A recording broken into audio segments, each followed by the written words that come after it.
You are looking at Julian's pronunciation guide, where we look at how to pronounce better some of the most mispronounced words in the world, like this other curious word. But how do you say what you're looking for today? We are looking at how to pronounce the name of this Italian music band. How do you say it? Well, we'll be looking at how to say more interesting but often confusing names that many get wrong, so make sure to stay tuned. So, in Danish, because yes, this is a Danish word originally meaning moonlight, it is said as Maneskin.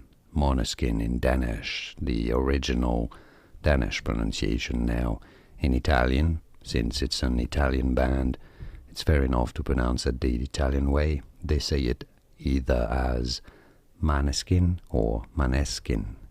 That's two different pronunciations in Italian. Now in English, in American English in particular, it is generally said as Manskin, Manskin, and now you know.